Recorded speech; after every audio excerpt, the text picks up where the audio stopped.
Am I as good looking as I think I am? I wonder where normal people find friends. Where would I find out how to be a good dad? Should I be taking my kids to church? What is up with my nose hair? Crossroads Church.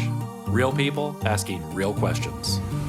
Crossroads Church is a community of people across the country, trading isolation for friendship, insecurity for hope. We're pursuing God in the midst of our mess, a God who loves us and takes us on incredible adventures. Check us out.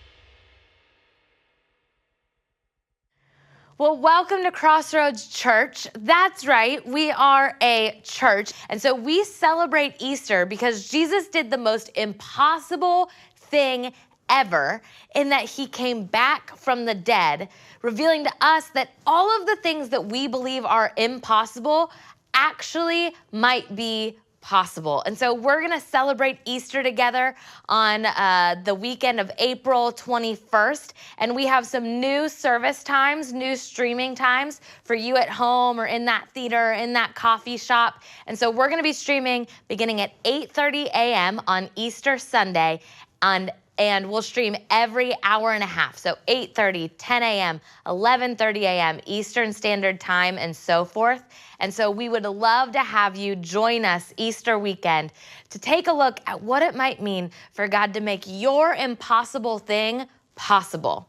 Easter weekend is a great weekend to invite your friends and your family in to watch a Crossroads service with you. You might even call it a watch party. That's right, we have watch parties that happen all around the country with people who have said, we want to do church together in our homes in these public spaces. And so if you want to host a watch party on Easter weekend, you can chat with us at crossroads.net. Click on the chat button. Let us know you're interested, and we'll send you a link to sign up to do that and get you some resources to make that possible for you. Well, hey, we are going to worship together, and maybe you typically do the dishes or run to the bathroom during this time. I would encourage you to actually turn the music up louder, put this on full screen, and engage in the music that we're about to sing together, because this is a tool for us to get our heads and our hearts in the right spot to be able to receive what comes next in service. And so why don't you join me in singing in this next part?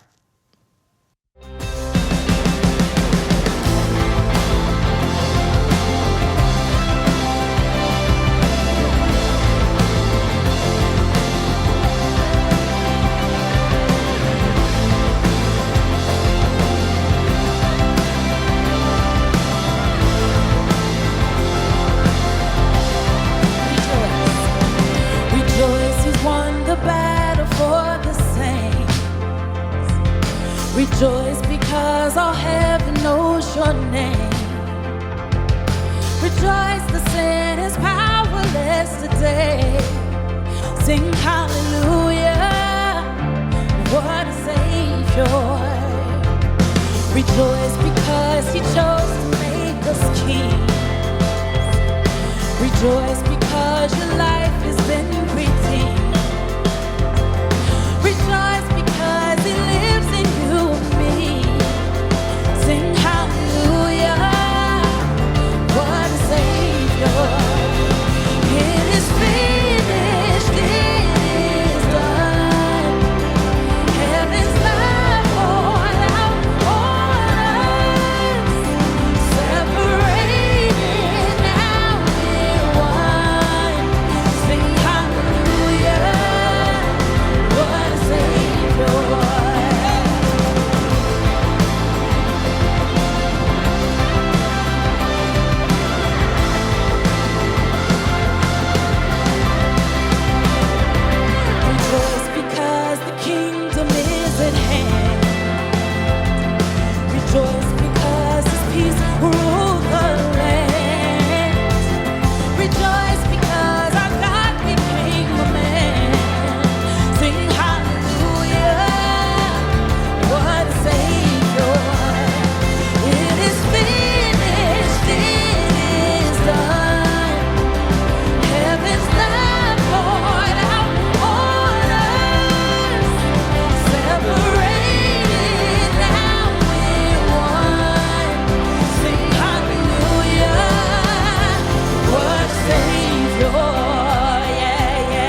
gonna rejoice, yeah, I'll be glad in it. I'm lifting my voice, today's the day He's made. I'm gonna rejoice, yeah, I'll be glad in it. I'm lifting my voice, today's the day He's made. I'm gonna rejoice, yeah, I'll be glad in it. I'm lifting my voice, today's the day He's made. I'm gonna rejoice, yeah, I'll be glad in it. Let's sing hallelujah, hallelujah, hallelujah. It is done. Hallelujah, hallelujah, hallelujah. Jesus won. Hallelujah, hallelujah, hallelujah.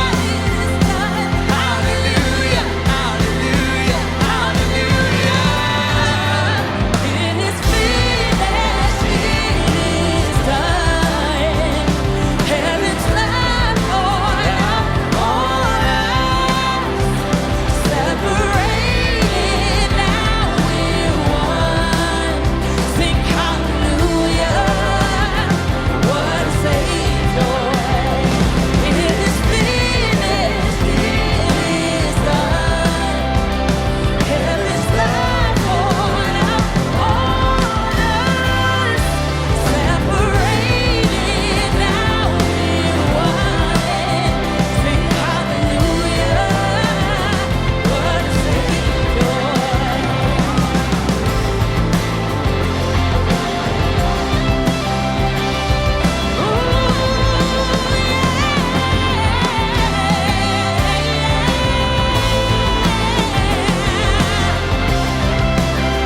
Sing hallelujah.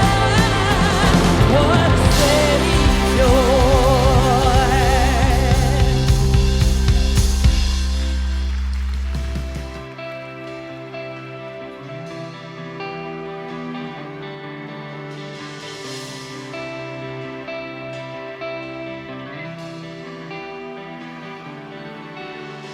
God of creation, there at the start, before the beginning of time.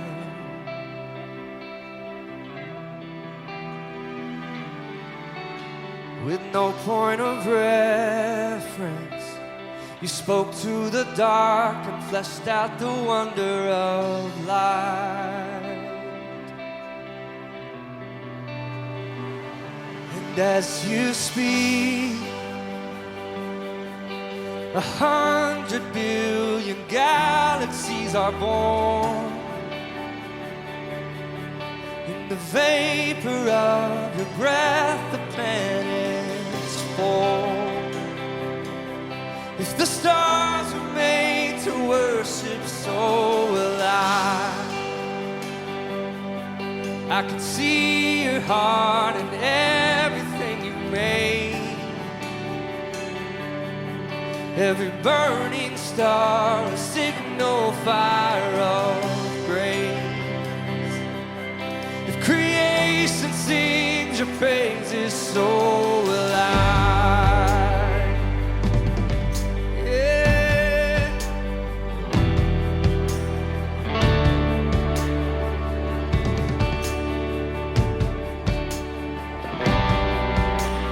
God of your promise, you don't speak in vain, no syllable empty or void.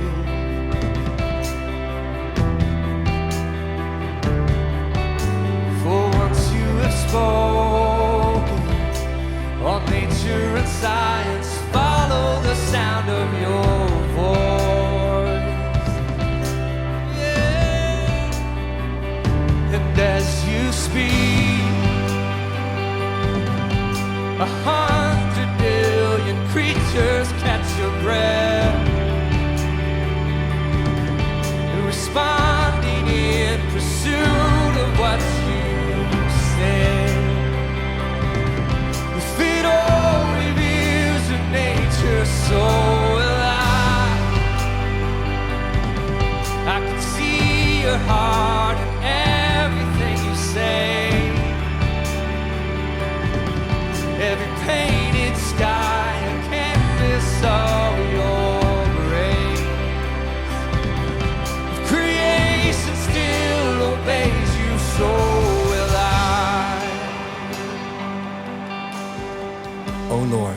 Our Lord, how majestic is your name in all the earth. You have set your glory above the heavens. From the lips of children and infants you have ordained praise because of your enemies, to silence the foe and the avenger.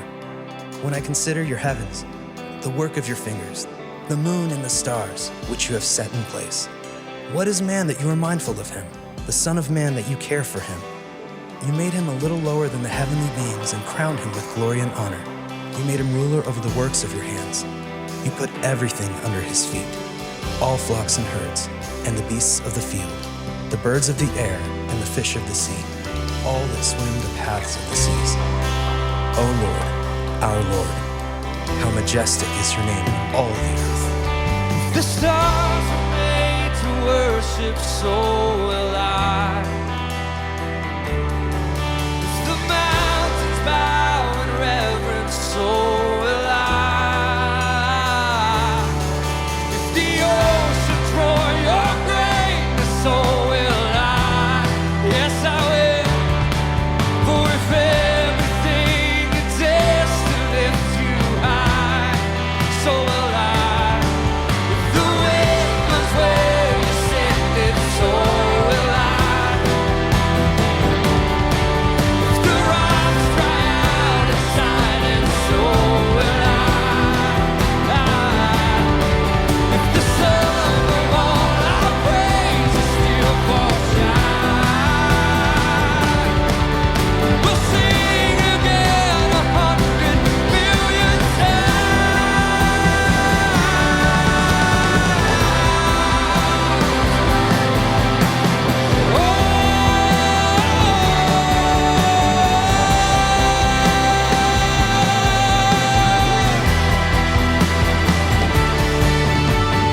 God of salvation, you chase down my heart through all of my failure and pride.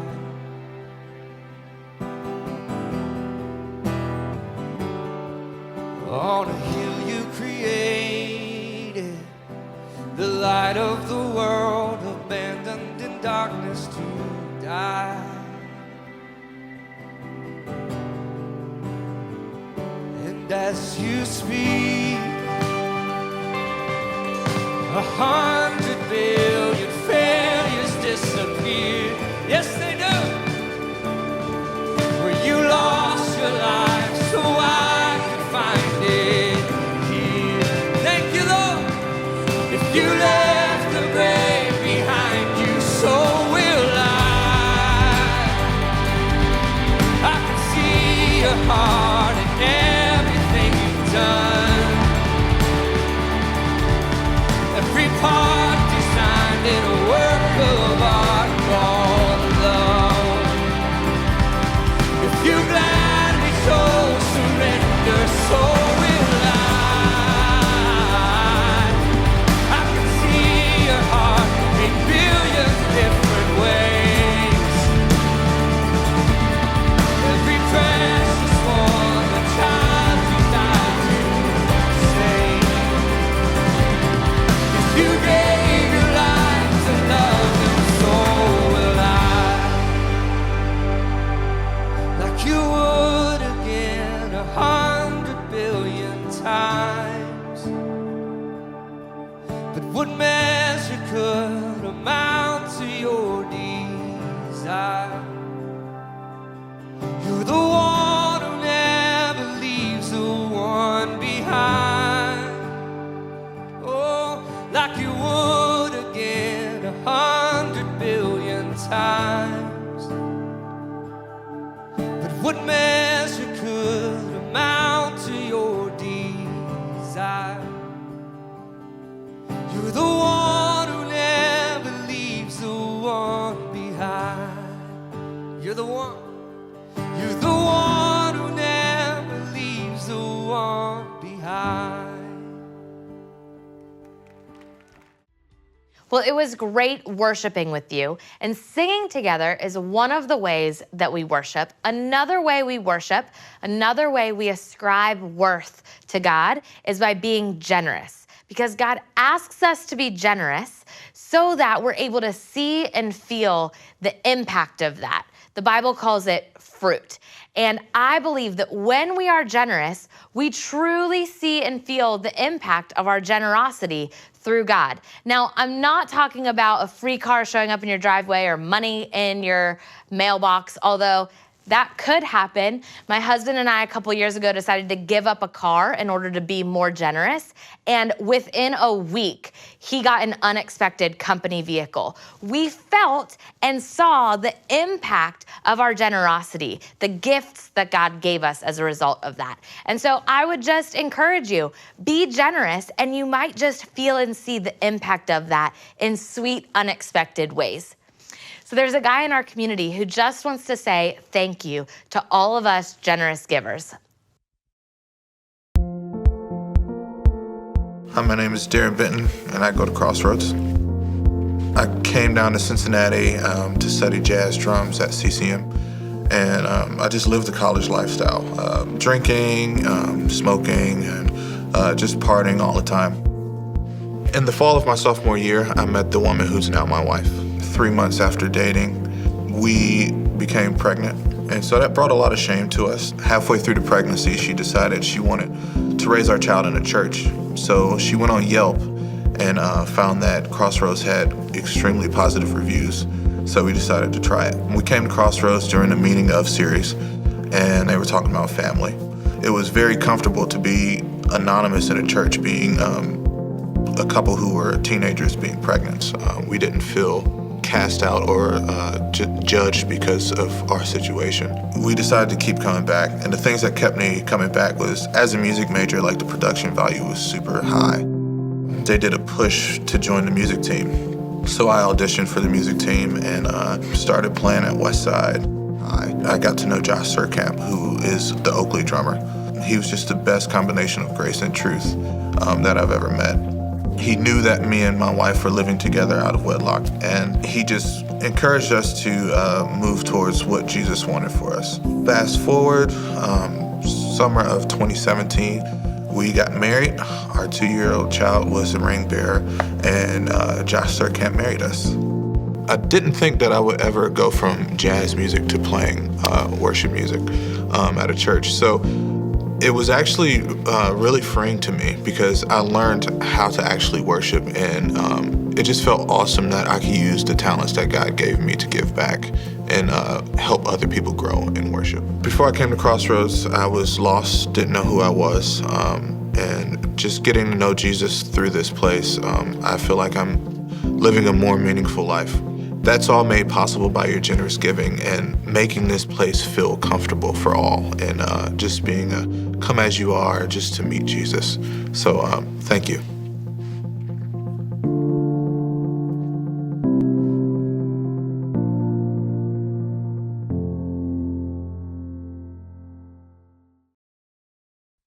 Man, doesn't that feel good? Darren's story is the fruit of our generosity, and generations after Darren are going to be different because of our generosity.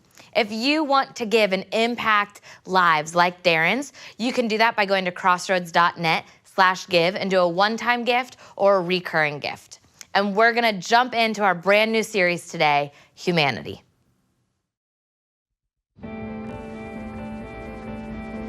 God created mankind in his own image. In the image of God, he created them. Male and female, he created them. The supreme masterpiece of all creation. Humans.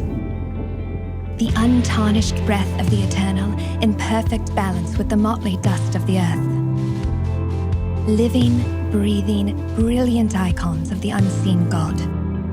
Designed to share his glory with all creation.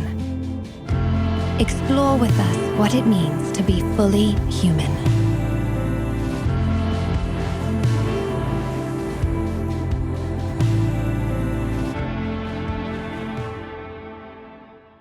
Today, we are going to kind of zero in on the original design for humanity. What did God mean when he made us? And I don't think this is a question that we sit around talking about very often. I don't go to coffee with my friends and think, let's discuss what it means to be human. That feels like the right thing to talk about today. That has never happened for me. I'm guessing it hasn't for you. But I actually think we have a story about that. I think that you and I both have ideas about what our life should be like. I think we have ideas about what it means to be human and what things should happen while we're alive and what our life should accomplish. I think we actually do hold a story about that. And sometimes we only see it when it kind of oozes out the cracks, like it did for me one day, maybe a year and a half ago. I can't actually remember what circumstances were taking place in my life. I wish I could. I would tell you if I could. But what I remember is something I yelled at God. I was driving through my neighborhood, and I could probably take you to the exact spot on the street. I was that overwhelmed with whatever I was feeling, which was confused and frustrated and just like kind of aggressive toward God. And I yelled at him, "I feel like a pawn in your cosmic game." I yelled that at him. Maybe not my finest moment honoring him. However, maybe it was. Maybe that moment of honesty is what took me someplace different, because what I was saying to him is, I feel insignificant. I feel weak. I don't know what you're doing. And I think that's where we confront the story of whatever we think is supposed to be happening. I don't know if you play chess, but pawns often get sacrificed. They're the weakest piece on the board. And that's how I felt in that moment. But today we're going to look at what if our life was never really meant to be about us. So let me pray before we go any further. Lord, I pray that you would be with us in this time and that you would help my words to be both true and helpful, and that we would all know you better as a result of being with one another today. Amen. There's an assumption that I just want to say out loud, because of the community that we're in, we welcome people with beliefs all over the spiritual spectrum and genuinely welcome that here at Crossroads. But the one thing you need to know about our conversation here today is that my ingoing foundational belief is that there is a creator who created humanity, who created all the things that we see in our world today. And I know the reason that I state that is because I know we live in the same culture. I know there's a big debate, and there's a lot of different perspectives about whether and how something or someone created the world. And for our conversation today, you should know my strong belief is that not only do I believe, but I believe the Bible teaches there is a creator who created. And because that's the premise for our conversation, we're going to look at what did that creator mean to do when he made us, when he made humanity. And to begin, we need to go back to the point where the creator created. See, he had an objective. He had an objective with all of creation. And that objective was this word called glory. God's objective was to fill the earth with his glory. And that word appears all over the Bible when you look at different things that were written about not only the actual story of how God created, but others in the Bible talking about it. Through the Psalms, we hear things like this: heavens declare the glory of God, and the skies proclaim the work of his hands. In the prophets and some of the books, we hear things like, the whole earth is full of your glory. His splendor covers the skies, and his glory fills the earth. What exactly is that? That word doesn't help me. I'm a language kind of girl. I like words that help me understand. I like words that are clarifying, that I can look at and understand better, and glory is just not one of them.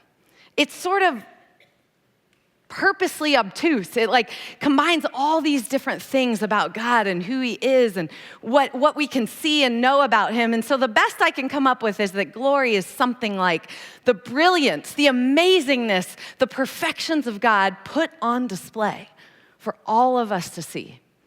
And when we look at the story in Genesis 1 of how God created the world, what we see is that brilliance. It talks about God speaking light into existence and creating day and night, sky and sea and land and all the animals that would fill all of those places. And the word that is used for all of that was glory.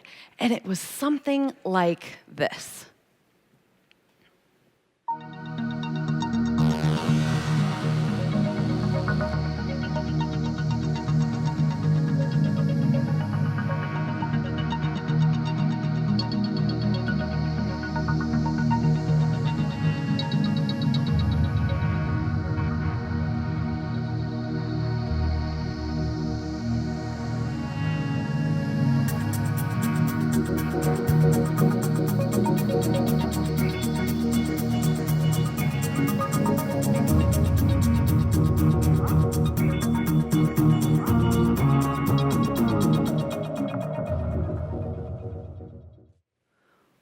when I watch that, I start to get the tiniest little inkling of what glory really means. But God wasn't finished because we haven't talked about us yet. He says that the crowning glory of all his creation was actually humanity. Above and beyond anything that video showed or that anything else represents, he says that humanity was the pinnacle of his creation. So let's read about what it says in Genesis 1:27 and 28 when God created us. So God created mankind in his own image. In the image of God, he created them. Male and female, he created them. God blessed them and said to them, "Be fruitful and increase in number. Fill the earth and subdue it. Rule over the fish in the sea and the birds in the sky and over every living creature that moves on the ground." God created humanity to actually take charge of all the rest of his glory, to be the top of it, and not just to babysit it, but to actually make it grow and flourish. He says, multiply, increase. Our job was to increase the glory of God on the earth. So pretty much the opposite of what I do with the plants that I put in my pots on my deck every summer. Let me tell you how this goes for me. I get really excited in May because the weather's nice and I can be on my deck again and you can see it from my kitchen and my living room. It kind of goes across the back of my house. And so I have these big pots and I fill them with all the pretty flowers that you can get in May. And they look awesome. And I take really good care of them and I water them all. In June, I do a pretty good job. And then July comes and it starts to get hot. And I'm like, you're not looking so good and I'm working just as hard. This isn't working out for me. And so I get a little bored with them. I don't pull the things off like I should. I probably water them a little less instead of a little more. And then we go on vacation and I go, you know what? I got my money's worth. I'm totally fine. We're just going to call it. I don't want to pay some kid to come water these. We're done. And so I live August without them, and there goes my summer plant. Every single year I do that, every year. And so God pretty much meant the opposite of that. He wanted us to take care of all the rest of his glory, and he didn't just want us to leave it the way it is. Our job was to increase the glory of God. Can you imagine that? And it was going to work because God created us with something special. Genesis 1 says he created us, and only us, in his image. He gave us special qualities that we were going to need to do what he made us to do, to manage and increase the rest of his glory.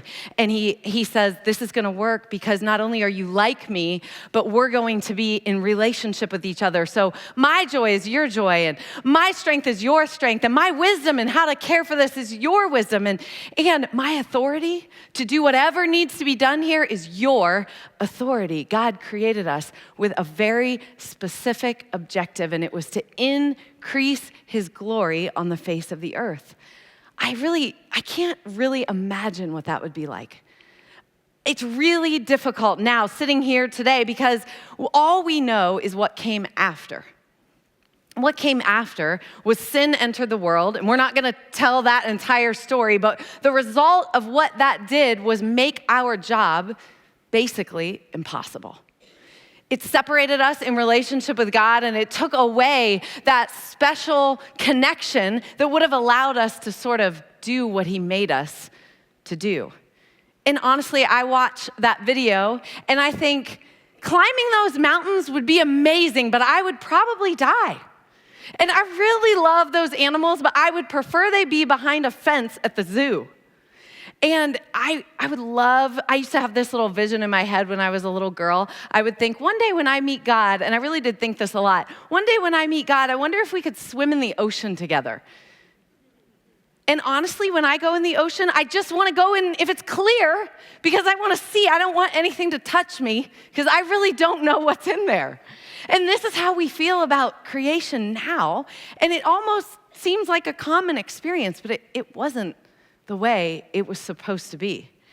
And so the question for us today really to wrestle with is, so does that mean the purpose of God has changed? Did he call an audible when things went bad? Did he write a new playbook? Did he somehow redesign the very purpose he had for humanity? And the answer to that is no. Peter, one of the New Testament writers, one of the best friends of Jesus, he actually wrote in one of his letters that we are called to the eternal glory of God. The purpose for humanity, to increase God's glory on this earth, it has actually never changed. And so God, as you would, if you were a creator, think about anything you've ever made. Anything you've ever made in your life. If it doesn't turn out the way that you thought it was going to turn out, you've got two choices. You can either pitch it out, crumble it up, throw it away, get rid of it, and start over, or you can find a different way to the outcome that you were hoping to get, to the purpose that you set out with. And that is what God did. God had another path to the original glory that he meant for us to participate in with him. And I think we can get a glimpse of this in the psalm that we actually worshiped to earlier. Psalm 8, I love this psalm. It's called a creation psalm. And it's just, so the Psalms, if you haven't read them, are like a book of songs and poetry that were written to try to express things about God that are hard to put into another form. And this Psalm 8 puts into words something that we need to know about both the Creator and his creation. And if we look through it, we can see that God had another path to this glory, an unusual path even to the original glory that he created us with. So I'm going to read to you the first few verses of Psalm 8 again. O Lord, our Lord, how majestic, your majestic name fills the earth. Your glory is higher than the heavens. You have taught children and infants to tell of your strength, silencing your enemies and all who oppose you.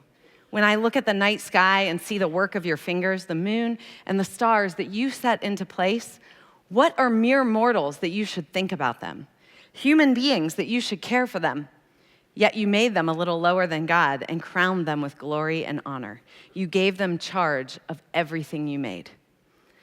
The writer here says, I see the assignment is the same. We're supposed to be in charge. We're supposed to be increasing the glory of God, which he gave us to share in. But what are we now? He says, who are we now that you would think of us? This is thousands of years after the Creator created, and it's obvious to whoever's writing this that something is wrong. And he says, now when I look at the moon and the stars, we seem so low. And who are we that you would now think of us? Yet somehow, we're still in charge. And I can't help but mention the second verse. I'm sure it feels awkward or weird to you too, right? You've taught children and infants to tell of your strength. It just kind of pops in there out of nowhere. Everything else sort of seems to hang together, but that one seems a little bit random. But if we look closer, the writer of this psalm is saying something is going on, that the weakest, the lowest, are in charge, that babies are defeating enemies, that broken man is still supposed to be ruling over God's creation. This doesn't make any sense, but this is the new path. This is the only way that we still have a shot at fulfilling our original purpose, because if I could just amend our previous statement that we were made to increase the glory of God, I would say, we are made to increase the glory of God through our weakness. And that is what this writer is pointing out. He sees there's an unusual path to the original purpose, and it is straight through weakness. I want you to hear this in another part of the Bible where it's described in the New Testament. 1 Corinthians chapter 1 says this, brothers and sisters, think of what you were when you were called. Not many of you wise by human standards. Not many were influential. Not many of noble birth. But God chose the foolish things of the world to shame the wise. God chose the weak things of the world to shame the strong. And I want to tell you, when this became very real for me on a random Wednesday afternoon, I had gone home early from work because our hot water had gone out that morning. I really hate a cold shower. And so we had somebody coming to fix it, and the doorbell rings, and I was there, and in walks the hot water heater repairman, and he introduces himself to me, and his name was no less than Butch. So Butch comes in and he says, I'm here to fix your hot water heater. And the first thing he does is say, I'm really sorry about my English. And his words, not mine, I'm just an old hillbilly. That's what he tells me. And so I need you to have a visual of Butch. He's smaller than me, much older than me, fully tattooed. And he has a big flat-billed hat on with like fresh sawdust all over it, probably from whatever job he just came from. So I say, hey, Butch, come on in. And he goes down to my basement, and I continue with what I'm doing. And Butch comes upstairs about half an hour later, tells me he fixed it. We're in the kitchen doing the thing. We're signing the form and all that. And he's telling me what he did. And I was looking at some of his tattoos. And I asked him about one of them. And to explain to me where he got it and what it was, he had to then explain to me that he had spent a good chunk of his early adulthood in prison. And so he begins to tell me about his time that he spent in prison and why this tattoo and all of that. And he says, I hope I'm not offending you. And I said, I'm not that easily offended. Go on, So he goes on and he tells me about something significant that happened to him one night in prison.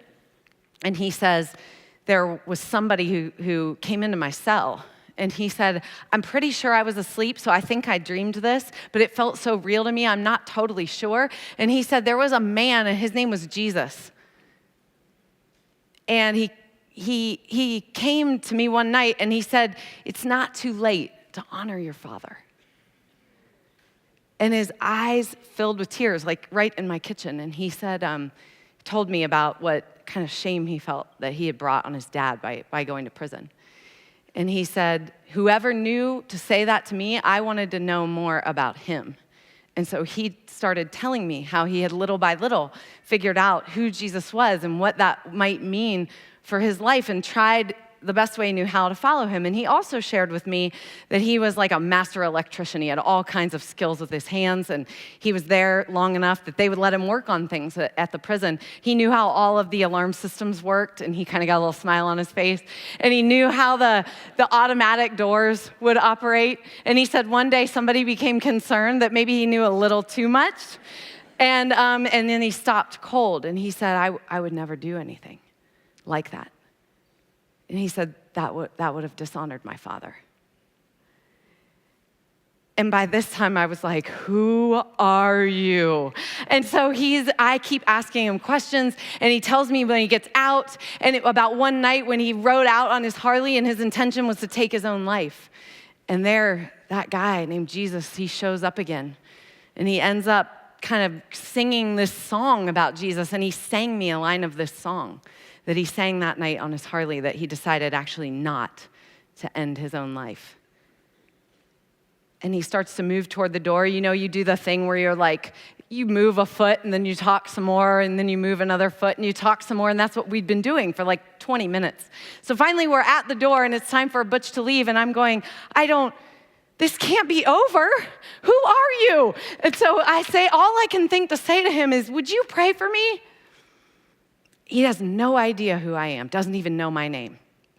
And he turns around and looks pretty surprised. And he was like, well, yeah, sure. And so he prays for me. I don't remember what he prayed. And then he turned around, but this part I remember.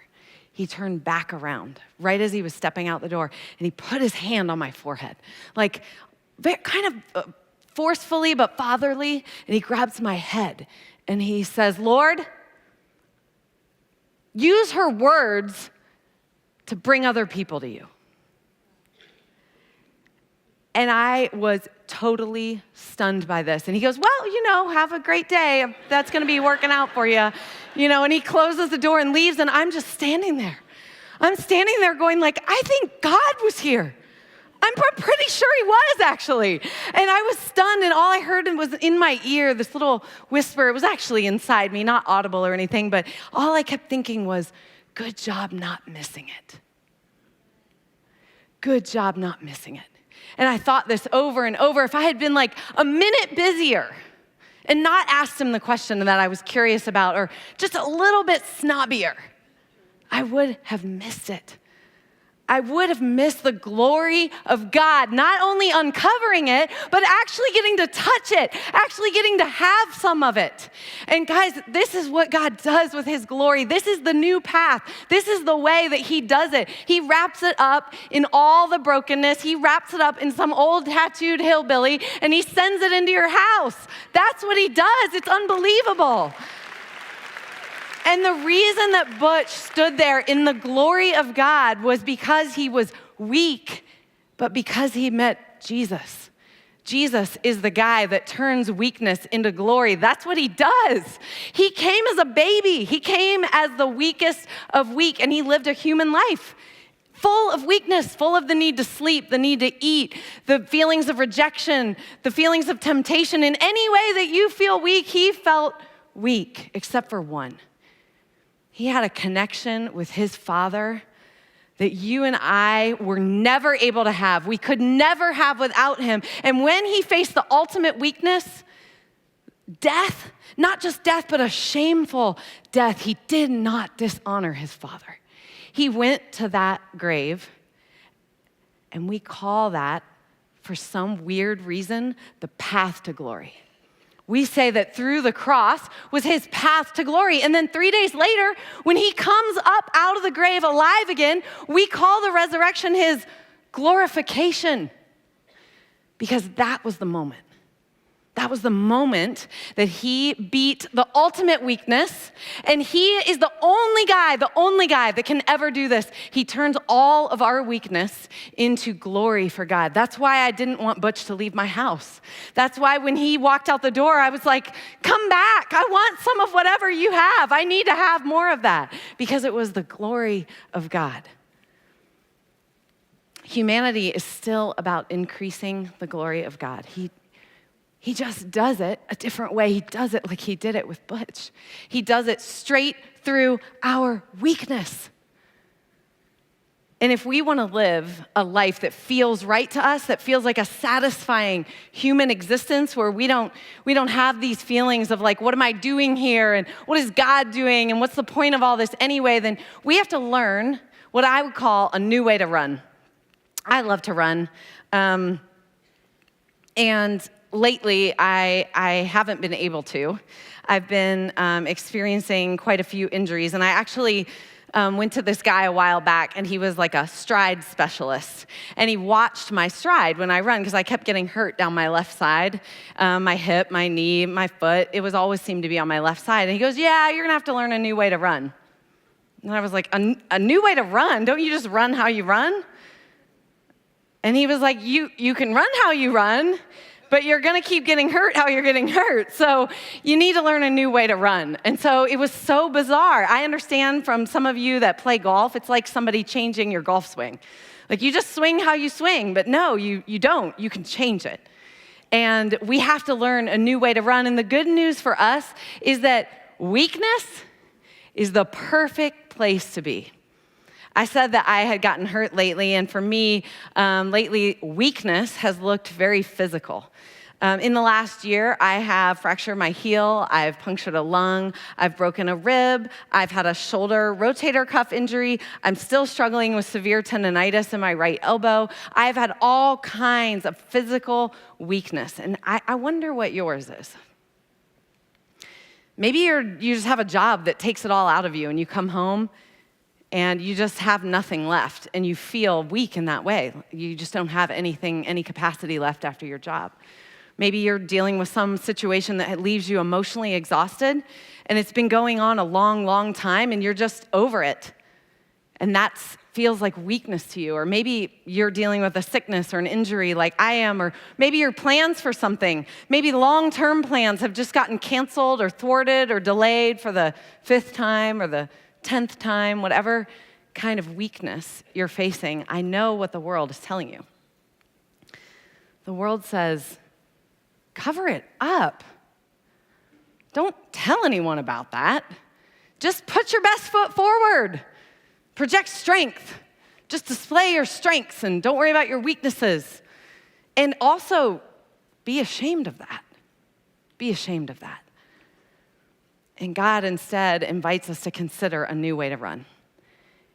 He says, I would like to be in those places with you? What if those points of weakness were the very secret to feeling like our life was being fulfilled in some sort of purpose with God? If we want to learn a new way to run, then there are two things I think that we need to do. And one we need to start, and one we need to stop. And I'll start with the start. I think we need to start giving Jesus access to our weakness. We have to fight against that thing that tells us to cover it up. Every single time I go to tell someone about some ugly part of my past, I hear that little voice that says, don't talk about that. What is wrong with you? It's in the past. Or maybe you hear that voice that goes like, you don't need to deal with that. You're so good at all these other things. We want to protect ourselves because we don't want those things to be visible. And we have to choose to let them be. I don't know if you know this, but I co-host a podcast we do here at Crossroads. I co-host with another woman, Latasha, who's great. And we've done 3 seasons. Actually, season 3 just launched this last week. The podcast name is IKR, and that just means, I know, right? It means like, I feel you, we're in this together. And the night before we launched season 1, so last year and a half or something ago, I called Latasha because I freaked out. It was already loaded, iTunes, Spotify, wherever you get podcasts, it already had it. And I freaked out, and I called her, and I went, it's not just you and me in a room with a microphone.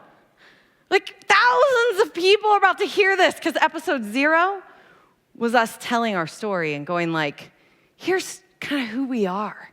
And probably some of the ugly stuff too. And I freaked out because I had that moment where I went, wait a second. I'd like to just keep some of that covered up. And this season, we actually started with a woman who might turn out to be my favorite guest, although Brian wouldn't like me to say that because he's one of our guests this season. But she was amazing. She actually told us about her own story of being a star in the adult film industry and how she came to know Jesus and wanted to cover up her past. And I want you to listen to her episode if you would, because she describes her interaction with God where she realized, I can't do that. If I want him and I want the life that he has for me, I can't spend it trying to cover up all the mess that came before me. I have to stop. I got to open my mouth and make a decision to not cover it up anymore. We have to start giving Jesus access to those places. Tell yourself first, and then tell him. It's really, really important. And the second thing we need to do is we need to stop something. And we need to stop trying to build our own strength. The world around us says, build glory for yourself. And I don't need to explain this to you. You live in the same world I do. We're supposed to be beautiful and accomplished and bright, and we're supposed to achieve renown for all of our amazing achievements through our riches. It's all supposed to go that way, and it's all about building glory for ourselves. We have to stop that. And it's so important that we stop because it's mutually exclusive with experiencing the glory of God. It's absolutely opposed. They cannot exist together. It's either one or it's the other. And somehow I think that we think our weaknesses are going to dishonor God. So we want to cover them over with strength or something or accomplishment. And he says, please stop doing that. Your weaknesses don't dishonor me. They actually give me a place to show who I am. Butch was amazing, not because Butch was amazing, but because he gave God access to all the messed up crap in his past. He was amazing, but God was the one who was amazing. And Jesus tried to tell some people this, actually. He tried to explain this idea that these two things are totally opposed to one another. And he did it by quoting the same psalm that we've been looking at today, Psalm 8. And I want you to hear what he says. Here's the scene. We're going to go to the book of Matthew. And here's the scene. Jesus is coming into Jerusalem for the final time. He's on his way, pretty much where we are, on our way to Easter, where he was on his way to the cross. And he comes into Jerusalem for the last time. And the first thing he does is he goes to the temple. And the temple was the place of his Father's glory. The temple was the place where the presence of God was supposed to be, where the glory of God was strongest and best seen for everyone to come near. And instead, what he finds is a bunch of people working for their own. He finds people making idols, making money, changing, he calls them money changers, and business people were outside his temple and they were working for their own glory, and he gets really mad. And he starts overturning tables. He's super angry. You can imagine the scene. This doesn't happen around the temple. And so people scatter, like the temple kind of empties out, except for two groups of people that stayed behind. There were two that were not pushed away by his behavior that day, and the two were the weakest of the weak and the lowest of the low. They were the kids and the blind. And I want you to hear what he does. Matthew 21, the blind and the lame then came to him in the temple, and he healed them. The leading priests and teachers of religious law saw these miracles and even heard the children in the temple shouting, "Praise God for the Son of David." But the leaders were indignant. They asked Jesus, "Do you hear what these children are saying?" "Yes," Jesus replied. "Haven't you ever read the scriptures? For they say, 'You have taught children and infants to give you praise.'" He quotes Psalm 8. And then he returned to Bethany, where he stayed overnight. He knew they would know what he was saying because he knew that they knew what the end of that verse says. Do you remember? That children, the praises of babies and children were going to defeat the enemies of God. What he was saying to them in that moment is, you working for your own glory, you are the enemy of the glory of God. It cannot happen together. You can't see me because you're working for your own. And these kids, they see me just fine. Just fine. They know exactly who I am. The kids and the blind and the lame, they aren't morally superior people. They just simply had circumstances in their life that had pushed them into the place where they couldn't work for their own glory. And I've been here with God. And I know some of you have or will be or are right now. And sometimes it feels frustrating. And it feels almost insulting. Like, I have more to give, and why can't I give it? And why am I not? And why doesn't this work? And all of those things. And he said, what if it's a gift? What if he's trying to push you into the place where the kids were, where the blind were? Because they could see him. And they could actually receive the glory that he came to give them. I want to do something as we finish up here together. And if you're anything like me, all you can think of now is all the ways that you're weak.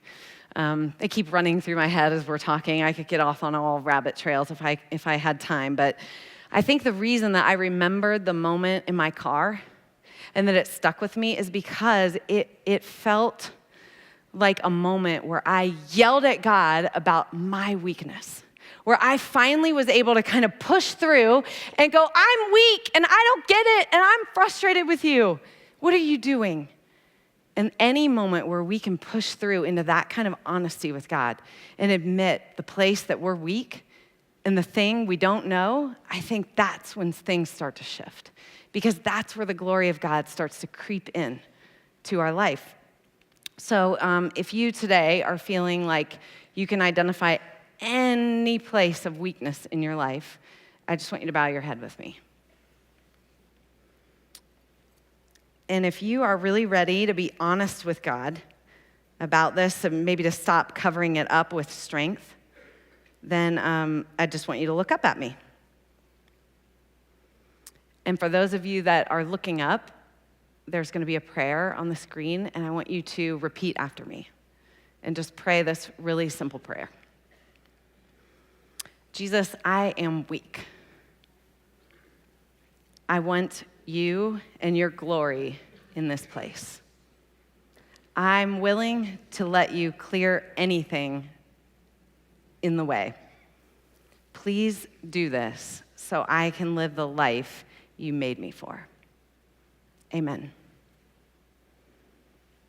I just want to invite you to stand up and tell God one more time through song that we want the purpose that he has for us and for our life.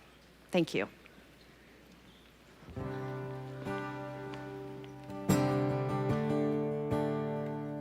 We're going to put a melody to that prayer and pray this together. And I will build build my life upon your love.